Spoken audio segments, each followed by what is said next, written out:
Camilla's 79th birthday. What Princess Charlotte just did left Britain in tears. On the afternoon of Queen Camilla's 79th birthday, every single camera lens in the United Kingdom was pointed firmly in the wrong direction. The headlines were ready, the royal correspondents were standing by on the manicured lawns of Highgrove, and the entire nation was expected to bow, smile, and applaud the woman of the hour. But while the mainstream media was frantically busy polishing the official narrative, almost nobody noticed the 11-year-old standing quietly near the garden steps, holding something that was never supposed to be part of the royal schedule. Princess Charlotte had brought a small, delicate posy of pale blue forget-me-nots, tied with a simple ribbon, the unmistakable haunting flower forever tied to Princess Diana. And when Charlotte stepped forward and placed those flowers directly at the base of the memorial roses rather than the birthday table, the entire atmosphere at Highgrove shattered. Was this a mere innocent gesture from a child? Or was it the most calculated, breathtaking emotional statement ever pulled off inside the House of Windsor? Why did a tiny bundle of blue petals completely unhinge a room full of seasoned royals? And why is the palace desperately scrambling behind closed doors to control the fallout? Strap in, because what we are about to uncover isn't just another sweet family birthday moment. It's the explosive, unspoken truth about who is really running the future of this monarchy. They say the royal family is an institution built on secrets, silence, and extremely expensive velvet curtains. But what happened on July 17th completely shattered the carefully painted illusion. To truly understand the jaw-dropping scale of this absolute catastrophe, you have to look at the players involved and the sheer level of bad blood bubbling beneath the surface. For decades, the public narrative surrounding Queen Camilla has been a masterclass in aggressive, high-priced public relations spin. We are talking about a woman who went from being labeled the most hated person in Britain to wearing a multi-million-pound crown while waving from the balcony of Buckingham Palace. But no matter how many charity galas she attends or how many sleek press releases the palace machinery pumps out, the shadow of Princess Diana has never actually left the building.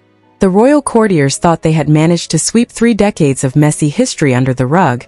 Yet here comes an 11-year-old child to casually rip up the entire script on live television. Princess Charlotte Elizabeth Diana wasn't just named on a whim. Her very existence is a walking, talking reminder of the royal family's deepest, darkest scandals. For 9 years, the tabloids have treated Charlotte as the polished, perfectly mannered little girl who curtsies on command, wears tiny designer coats, and keeps her younger brother Louis from throwing tantrums in front of foreign dignitaries. But that innocent image was a massive trap that completely blinded the entire palace apparatus. While everyone was paying attention to Prince George as the dutiful heir, Charlotte was quietly observing every single power move, every hushed argument, and every tense fake smile inside the royal household. The location of this legendary showdown makes the entire situation 10 times worse. Highgrove House isn't just any ordinary royal estate.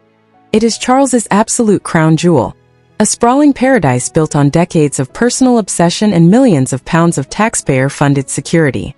But more importantly, Highgrove holds the quiet, secluded memorial garden where William kept his mother's memory alive away from the greedy cameras. To bring Princess Diana's signature flower, the pale blue forget-me-not, into that specific garden on Camilla's exact 79th birthday was not an accident. It was an absolute tactical masterpiece. Sources deep within the royal security apparatus claim that the moment Charlotte stepped toward those memorial roses, the air in the garden turned ice cold. You could practically hear the collective gasp of 50 seasoned royal aides who instantly realized that their months of meticulous birthday planning had just been completely hijacked by a schoolgirl. Camilla's entire 79th birthday was supposed to be a seamless PR victory tour, showcasing a united, happy family standing behind the king and queen. Instead, it exposed the massive, gaping canyon that still divides the House of Windsor. The sheer nerve it took for Charlotte to perform a gesture so loaded with heavy historical context right under the noses of the world's press has sent shockwaves through every corridor of power in London. For years, critics have accused Camilla and her inner circle of slowly erasing Diana's legacy from royal history, systematically replacing old traditions with new, polished narratives designed to make the current regime look immaculate. But you cannot erase history when the history is encoded in the very name and bloodline of the future king's daughter. The tension that filled Highgrove wasn't just about a handful of flowers. It was the sudden, terrifying realization that the next generation of royals isn't going to play by the old PR playbook. They aren't going to stay silent, they aren't going to forget, and they certainly aren't going to let the past be rewritten for the sake of a photo opportunity. As the cameras flashed and the royal correspondents tried frantically to make sense of what they were witnessing, the internal panic among the palace elite reached a fever pitch.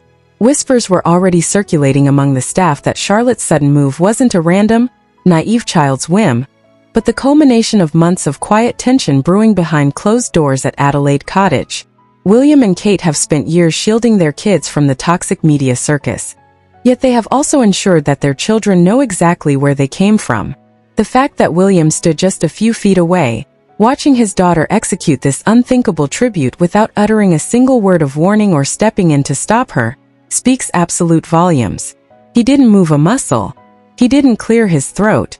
He didn't offer a polished diplomatic excuse. He simply let the moment hang in the air like a heavy thunderstorm, allowing the entire world to witness the unvarnished truth. The public relations team at Buckingham Palace was instantly thrust into full-blown crisis mode, scrambling to figure out how to frame a moment that had completely unraveled months of strategic image crafting in a matter of seconds. The sheer panic was palpable, with high-ranking aides desperately phoning media executives to control the spin before the headlines went nuclear.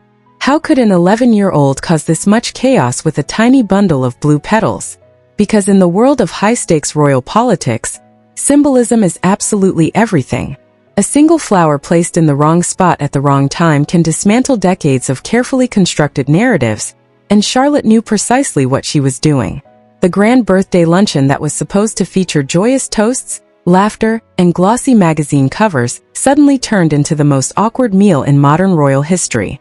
Guests reported feeling an overwhelming sense of discomfort, with nervous laughter and forced pleasantries filling the room as everyone desperately tried to ignore the metaphorical elephant standing right in the middle of the estate. The sheer irony of the situation wasn't lost on anyone present. Here was Camilla, celebrating nearly 8 decades of life, having finally achieved the ultimate status of queen, only to be completely upstaged and emotionalized by the ghost of her past brought to life by Diana's own granddaughter. The media machine had spent years trying to convince the British public that the wounds of the 90s were fully healed, that the family had moved on, and that harmony had finally been restored to the monarchy. But this single event shattered that delusion into a million tiny pieces.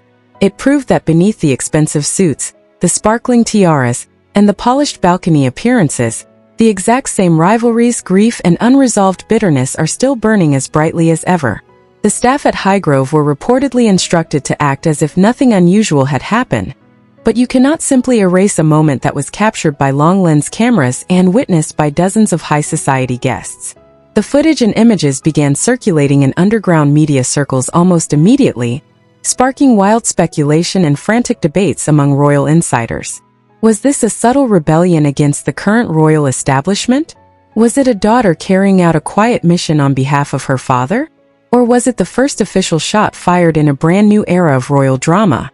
The answers to those questions are far more explosive than anyone in the establishment is willing to admit, and as the afternoon wore on, the cracks in the palace's united front began to show in ways that simply could not be hidden from the public eye. Behind closed doors, the immediate aftermath at Highgrove was nothing short of total chaos. Senior palace aides were seen desperately huddled in corners, clutching their encrypted phones, trying to manage a PR disaster that was spreading faster than wildfire. Leaked reports from anonymous household staff suggest that emergency meetings were called within minutes of the incident, with communications officers arguing furiously over how to spin the footage. The palace was hit with a brutal reality. They could not simply delete what had just happened. Long-lens photographers positioned far beyond the estate grounds had already captured the entire sequence on high-resolution lenses. Within hours, high-level discussions were reportedly taking place between Buckingham Palace and major media outlets, with subtle pressure being applied to keep the footage from breaking the internet. But in the digital age, you cannot suppress a moment that hits people directly in the heart. The financial scale and sheer extravagance surrounding Camilla's 79th birthday celebrations only added fuel to the raging public debate. Taxpayers had already been questioning the astronomical sums poured into security, private travel, and lavish estate maintenance for the senior royals, especially during a period when average citizens were struggling with the cost of living. To see hundreds of thousands of pounds spent on a private hyper-luxurious birthday gathering, only for the whole event to be completely eclipsed by a tiny bundle of hand in the corridors of power, serious questions are now being raised about how the royal family manages its public image and handles internal dissent. Industry whistleblowers and media insiders suggest that high-ranking government officials were quietly briefed on the potential fallout, fearing that public sympathy for the late Princess Diana could spark a fresh wave of anti-monarchy sentiment among younger generations. The timing could not possibly be worse for the royal institution.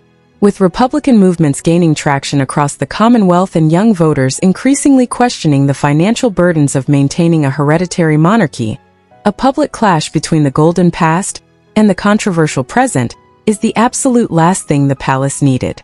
Journalists who have covered the family for decades are calling this moment a massive turning point, the precise second when the illusion of total domestic harmony completely dissolved on the global stage.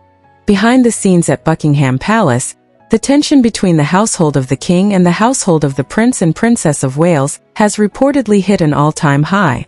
Sources leaking information from within the royal staff claim that emergency strategy meetings have been held to discuss how to manage Princess Charlotte's future public appearances. There are fierce debates occurring among advisors. One faction insists that Charlotte should be kept out of the public eye for the foreseeable future, to prevent any further unscripted moments from capturing global headlines. They argue that her natural charisma, emotional depth, and striking behavioral resemblance to Diana make her an unpredictable element in a system that demands total control, strict script following, and absolute obedience to protocol.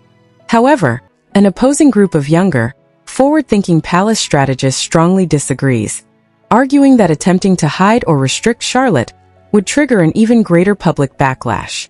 They recognize that the public has overwhelmingly fallen in love with Charlotte's quiet confidence and undeniable authenticity. To sideline her now would look like an act of petty retaliation by an insecure royal establishment desperate to protect its own fragile narrative. While the adults behind the palace walls squabble over strategy, PR control, and press releases, Prince William has reportedly made his stance crystal clear to his inner circle. His daughter will not be censored, coached into submission, or forced to pretend that her late grandmother does not exist. William's uncompromising defense of his daughter's actions has created an ideological rift between his household at Adelaide Cottage and the King's advisors at Buckingham Palace, setting up a Cold War that could define the next decade of royal leadership. Financial analysts and brand experts are also weighing in on the massive economic fallout of this ongoing saga. The royal brand relies heavily on public goodwill to justify its immense wealth, tax exemptions, and state-funded lifestyle. When the public perceives a fundamental disconnect between the values of the people and the actions of the ruling royals, the commercial value of the monarchy takes a direct hit. Industry experts estimate that the publicity surrounding Charlotte's tribute has generated billions of impressions across global digital networks, completely outshining every official royal event held over the past year. Advertisers, media networks, and book publishers are scrambling to capitalize on the public's insatiable appetite for anything related to Princess Charlotte and her unique position within the family. She has unintentionally become the most powerful, influential, and marketable figure in the entire institution, completely eclipsing senior working royals who have spent decades trying to build their public profiles. Meanwhile, legal teams and media lawyers connected to the royal household are working feverishly behind the scenes to contain the tidal wave of unverified reports, leaked staff commentary, and speculative documentary projects currently in production. News outlets around the globe are preparing special investigative reports breaking down the internal dynamics of the Wales family, examining how William and Kate are raising the next generation to handle the brutal pressures of the crown. The palace's legal representatives have issued stern warnings to foreign news organizations, attempting to prevent the broadcast of intimate, unapproved details regarding the children's private home life. But in an era dominated by instant global communication and relentless social media commentary, the palace's traditional legal threats are proving remarkably ineffective against a public hungry for the raw, unvarnished truth. What this entire scandal ultimately proves is that the House of Windsor is facing a massive, unavoidable reckoning with its own past. The palace machinery spent nearly 30 years attempting to orchestrate a smooth, seamless transition, slowly nudging the public into accepting a newly structured royal reality. They believed that time, polished speeches, high-profile charity work, and relentless public relations campaigns could completely erase the painful memories of the past and rewrite history to suit the current establishment. But an 11-year-old girl, holding a handful of simple blue flowers on a quiet afternoon at Highgrove, completely blew that grand illusion to pieces with effortless grace. She reminded the world that real human emotion, personal grief, and family loyalty cannot be managed by PR executives or erased by royal decrees. As the dust slowly begins to settle on this explosive chapter, one undeniable fact remains clear to royal watchers, political analysts, and the global public alike. The future of the British monarchy does not belong to the old guard, the polished strategists, or the traditionalists desperately clinging to the past.